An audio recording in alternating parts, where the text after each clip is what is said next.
로마 총독 본티오 빌라도 앞에 서신 예수님. 대사제들과 바리새인들의 행렬은 학대받는 구세주와 함께 우리 시간으로 아침 6시경에 빌라도의 궁전에 도착했습니다.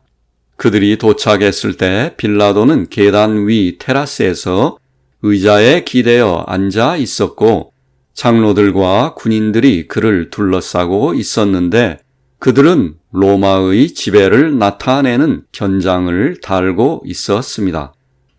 대사제들과 유다인들은 법정에서 멀리 떨어져 특정 경계선을 넘지 않았는데 율법으로 인해 법정에 접근하는 것이 그들을 불결하게 만들기 때문이었습니다.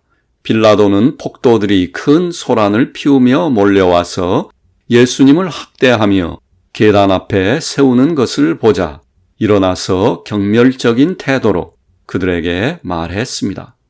무엇 때문에 너희들은 이렇게 일찍 왔느냐? 왜 그 불쌍한 사람을 그렇게 거칠게 다루었느냐?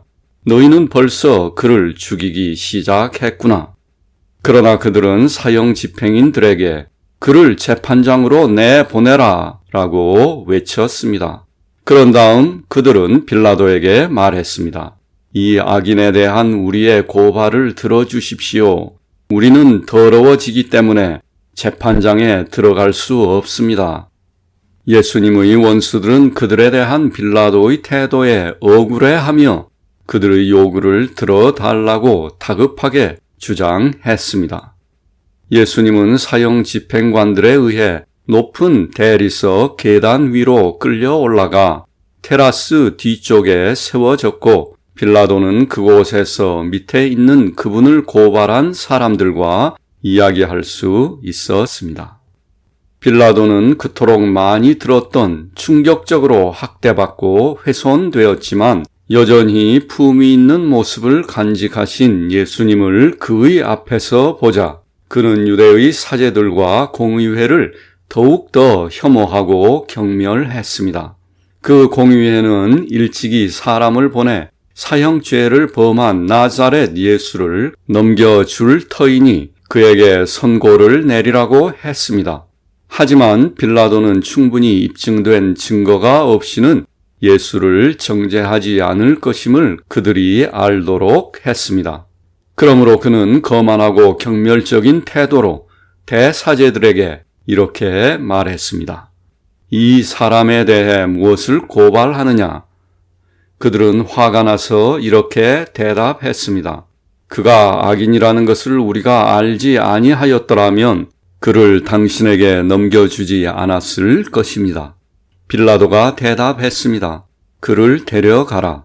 그리고 너희의 법대로 재판해라. 그들이 반박했습니다. 당신은 우리가 아무에게나 사형을 선고하는 것이 불법이라는 것을 알고 있습니다. 예수님의 적들은 분노로 가득 차 있었습니다. 그들의 모든 갈망은 파스카 양을 희생하기 위해서 축제가 시작되기 전에 그분을 끝내려고 하는 것 같았습니다. 이 목적을 위해 그들은 가장 격렬하게 서둘렀습니다. 그들은 자신들이 불결하게 되어 파스카 양을 먹지 못할까 두려워 문턱을 넘지 못했던 이방인 재판관의 법정, 그곳으로 그들이 끌고 온 예수님이 참된 파스카 어린 양이라는 것을 알지 못했습니다. 빌라도 총독이 그들이 주장하는 죄목을 듣기 위해 그들을 소환하자 그들은 그분에 대해 3가지 주요 혐의를 제기하며 각각에 대해 10명의 증인을 제시했습니다.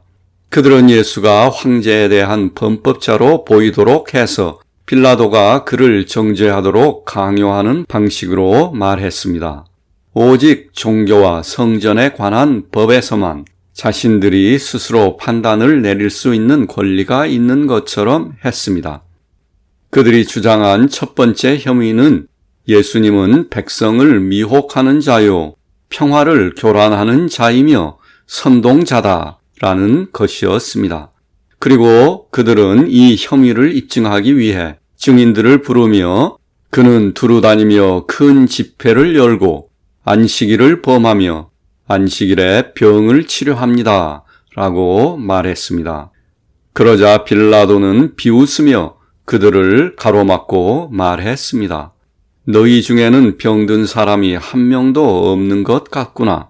그렇지 않다면 너희들은 안식일에 병을 치료한 것을 그렇게 수치스럽게 생각하지는 않을 것이다.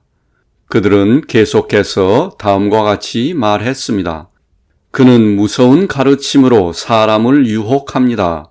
왜냐하면 영생을 얻기 위해서는 그의 살과 피를 먹어야만 한다고 했기 때문입니다. 빌라도는 이 혐의에 대해 그들이 퍼붓는 맹렬한 증오에 격분했습니다. 그는 그의 관리들을 힐끗 쳐다보고 유다인들에게 날카롭게 미소를 지으며 말했습니다. 너희들도 그분의 살과 피를 먹고 싶어 하는 것처럼 보이니 나에게는 너희들도 그분의 가르침을 따르고 영생을 얻으려는 것처럼 보이는구나. 그들의 두 번째 제목은 예수님께서 백성을 선동해서 황제에게 공물을 바치지 않게 한다는 것이었습니다. 여기에서도 빌라도는 화를 내며 그들을 가로막았습니다. 그는 그와 같은 일에 대한 직책을 맡은 책임자로서 그것은 거짓이다. 나는 잘 알고 있다. 라고 강하게 반박했습니다. 그러자 유다인들은 세 번째 제목을 외쳤습니다. 이 비천하고 출신이 불분명한 의심스러운 사람이 큰 군중의 지도자가 되어 예루살렘에 화를 부르짖고 있습니다. 그는 또한 그의 아들을 위한 혼인잔치를 준비하는 한 왕에 대한 이중적인 의미의 비유를 사람들에게 퍼뜨립니다. 한 번은 사람들이 큰 무리를 지어 산에 모여 그분을 왕으로 삼고자 하자 그는 때가 그가 바라던 것보다 너무 이르다고 하면서 자신을 숨겼습니다. 하지만 지난 며칠 동안 그는 너무 담대하게 나왔습니다. 그는 떠들썩하게 예루살렘으로 입성해서 그에게 왕의 영광이 있음을 보여주었고 백성들은 그의 명령에 따라 호산나 다윗의 자손이여 이제 도래할 우리 조상 다윗의 통치에 축복 있도다 라고 외쳤습니다. 이 밖에도 그는 자신이 그리스도요 주의 기름 부음을 받은 자요 메시아요 약속된 유대인의 왕이라고 가르치며 사람들이 자신을 그렇게 부르도록 허락했습니다. 이 세 번째 혐의도 앞의 두 경우와 마찬가지로 10명의 증인들의 지지가 따랐습니다. 예수님이 자신을 그리스도 유대인의 왕이라 칭하신다는 말에 빌라도는 다소 생각에 잠겼습니다. 그는 열린 테라스에서 인접해 있는 방으로 갔는데 그는 지나가면서 예수님을 자세히 살펴보고 경비원에게 주님을 재판실로 데려오라고 명령했습니다. 빌라도는 변덕스럽고 나약하며 미신적인 이교도였습니다. 그는 지상에 살았던 그의 신들의 아들들에 대한 온갖 종류의 어두운 예감을 가지고 있었고 유다의 예언자들이 오래전에 하느님의 기름 부음을 받은 자, 구속자, 해방자가 될 분을 예언했다는 사실과 많은 유대인들이 그분의 오심을 고대하고 있다는 것을 모르지 않았습니다. 그는 또한 동방의 왕들이 헤롯에게 와서 그들이 경배하기 위해 찾아온 새로 태어난 왕에 대해 물어보았다는 것과 그 후에 헤롯의 명령에 따라 많은 아이들이 죽임을 당했다는 것에 대해 알고 있었습니다. 그는 실제로 유대인의 왕 메시아에 관한 전통을 알고 있었습니다. 그러나 그는 열렬한 우상 숭배자였기 때문에 그러한 전통을 믿지 않았고 어떤 종류의 왕을 의미하는지 상상할 수 없었습니다. 아마도 그는 당시의 유다인들이 꿈꾸던 강력하고 승리하는 자유분방한 진보적인 통치자를 생각했을 것입니다. 그러므로 가난하고 비참하고 흉한 모습으로 그 앞에 서 계신 예수님이 주님의 기름 부음을 받은 자요, 왕이라는 것은 그에게는 참으로 어리석은 것처럼 보였습니다. 그러나 예수님의 적들이 황제의 권리를 침해하는 혐의로 기소했기 때문에 빌라도는 구세주를 그의 앞으로 데려오라고 해서 신문했습니다. 빌라도는 놀라움으로 예수님을 바라보며 말했습니다. 그대가 유대인의 왕이요? 예수님은 대답하셨습니다. 당신이 스스로 이렇게 말한 것입니까? 아니면 다른 사람들이 나에 대해서 당신에게 그렇게 말한 것입니까? 빌라도는 그처럼 가난하고 비참한 자에게 왕이냐고 묻는 자신을 예수님이 어리석은 사람으로 여기실까봐 조금 화를 내며 회피하듯이 이렇게 대답했습니다. 내가 유대인이요? 그렇게 터무니없는 것을 내가 어떻게 알겠소? 그대의 백성들과 그들의 사제들이 그대를 사형에 처하라고 나에게 넘겨주었습니다. 그대가 무엇을 했는지 나에게 말해 주겠소? 예수님은 엄숙하게 대답하셨습니다. 나의 왕국은 이 세상에 속한 것이 아닙니다.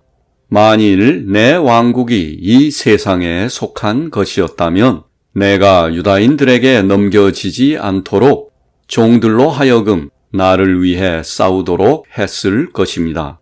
그러나 나의 왕국은 낮은 이곳에 있지 않습니다. 빌라도는 예수님의 이 진지한 말씀을 전율하며 들었습니다. 그리고 깊이 생각하며 그분께 말했습니다. 그러면 그대는 진실로 왕입니까? 예수님께서 대답하셨습니다. 그대가 말했듯이 예, 나는 왕입니다. 나는 진리에 대해 증거하기 위해 태어났고 이 세상으로 왔습니다. 진리에 속한 자는 모두 나의 음성을 듣는도다. 빌라도는 그분을 힐끗 쳐다보며 일어나면서 말했습니다. 진리가 무엇이요? 그 후 몇 마디 다른 말이 오갔는데 나는 그 말의 의미가 지금은 기억나지 않습니다. 빌라도는 다시 테라스로 나갔습니다. 그는 예수님을 이해할 수 없었지만 그분에 대해 이 정도는 충분히 알고 있었습니다.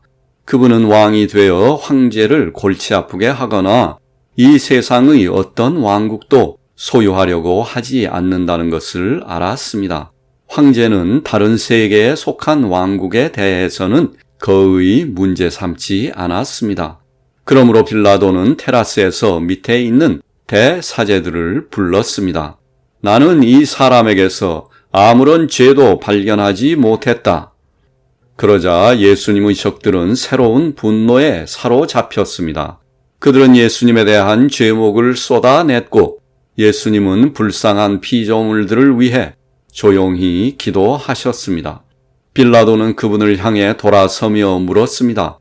그대는 이 모든 혐의에 대해 할 말이 없습니까? 그러나 예수님은 아무 대답도 하지 않으셨습니다. 빌라도는 그분을 놀라움으로 바라보며 말했습니다. 나는 저들이 거짓으로 그대를 모함하고 있다는 것을 분명히 알고 있습니다. 그러나 그들은 점점 더 분노하며 고함을 질렀습니다. 무엇이라고?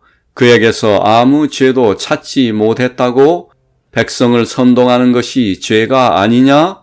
저자는 그의 교리를 갈릴리부터 이 지방에 이르기까지 온 나라에 퍼뜨렸다. 빌라도는 갈릴리라는 말을 듣고 잠시 생각하다가 이렇게 말했습니다. 이 사람이 갈릴리 출신이면 그는 헤롯의 시민이 아니냐? 군중들은 대답했습니다. 네, 그렇습니다. 그의 부모는 나사렛에 살았는데 지금은 그의 처소가 카파르나움 근처에 있습니다. 그러자 빌라도는 이렇게 말했습니다. 그가 갈릴리 사람이고 그곳은 헤롯의 관할이니 그를 헤롯에게 데려가라. 그가 축제를 위해 이곳에 와 있으니 그를 즉시 심판할 수 있을 것이다. 그런 다음 그는 예수님을 재판실에서 데리고 나가 다시 적들에게 넘겨주게 하였고 동시에 한 관리를 헤롯에게 보내 그 시민 중 한 명인 갈릴리 사람 나사렛 예수가 심판을 받기 위해 그에게로 끌려오고 있음을 알렸습니다.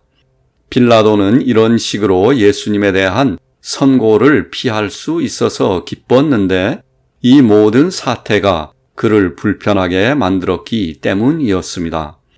동시에 그가 헤롯에게 이러한 예유를 베푸는 데에는 정책적인 동기도 있었는데 그들은 다소 소원한 사이였고 빌라도는 헤롯이 예수님을 보고 싶어 한다는 것을 알고 있었기 때문입니다. 예수님의 적들은 이제 해산해서 예수를 다른 법정으로 데려가야 되게 된 것에 대해 극도로 격분했습니다. 결과적으로 그들은 그분에게 분노를 표출했는데 그들은 새로운 분노로 그분을 둘러싸고 그분을 새롭게 결박하고 요란하게 떠드는 병사들과 함께 그분을 구타하고 맹렬히 몰아붙이며 붐비는 광장을 가로질러 멀지 않은 곳에 있는 헤롯의 궁전으로 이어지는 거리를 지나가게 했습니다. 빌라도의 아내 클라우디아 프로클라는 예수님이 헤롯에게로 가게 되자 높은 발코니에 몸을 숨기고 서서 마음속으로 깊이 불안해하고 근심하며 그분이 광장을 가로질러 끌려가시는 것을 지켜보았습니다.